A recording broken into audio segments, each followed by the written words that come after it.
In diesem Video geht es um die besten Keyboards. Der Qualitätssieger in unserem Keyboard-Test geht an das Yamaha PSRE 373. Das PSRE 373 für einen leichten Start mit starkem Sound.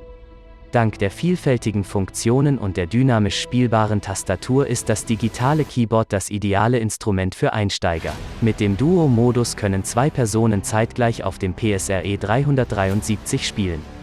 Dank Smart Chord, Multi-Finger-Modus und einer Verbindung mit der RE10 Share-App ist noch mehr Spielspaß möglich. Der digitale Signalprozessor sorgt für die Integration zahlreicher Effekte und die neuen Super Articulation Light Voices für die authentische Reproduktion instrumententypischer Sounds. Noch mehr Funktionen. Das PSRE 373 Keyboard hat 622 Instrumentenklänge, eine Begleitautomatik mit 205 Begleitstyles, 150 verschiedene Arpeggio-Typen und eine 48-fache Polyphonie.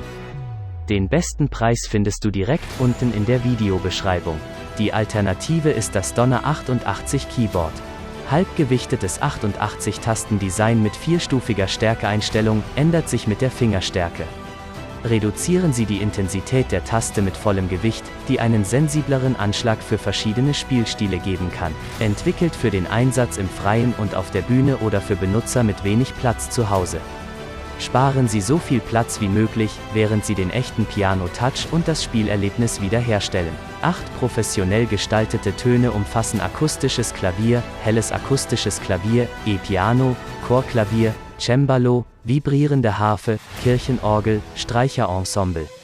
128 Polyphonie ermöglicht es Ihnen, den echten Klavierklang so gut wie möglich zu reproduzieren und es ist nicht leicht, den Klang zu verlieren. Der hochwertige 2x25 Watt Stereoausgang erfüllt die meisten Anforderungen, sowohl auf der Bühne als auch zu Hause.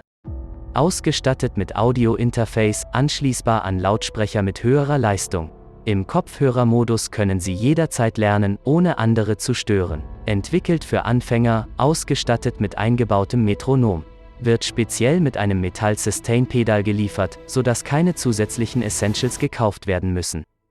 Der Preis-Leistung-Sieger in dem Keyboard-Test ist das Alesis Keyboard. Ideal zum Lernen 54 Tasten im Piano-Stil mit exzellenter Ansprache, inklusive eingebauten Lautsprechern perfekt zum Üben oder zum Vorspielen vor Freunden und Familie. Zahlreiche Sounds, 300 integrierte Sounds, die fast alle Instrumente abdecken. Pianos, Streicher, Blech- und Holzbläser, Percussion, Schlegel, Gitarren, Synthesizer und sogar Soundeffekte. Erschaffen Sie Ihre eigenen Songs mit Hilfe der 300 integrierten Begleitrhythmen. Legen Sie mehrere Sounds übereinander im Layer-Modus oder teilen Sie im Split-Modus zwei unterschiedliche Sounds auf die Tastatur auf. Leistungsstärke Lernfunktionen. Lernen Sie die 40 enthaltenen Songs oder nehmen Sie Ihre eigenen auf, enthält 3 Monate Scoof Premium Online-Lektionen. Falls dir das Video gefallen hat und du das passende Produkt gefunden hast, würden wir uns um einen Daumen hoch oder auch einen Kommentar freuen.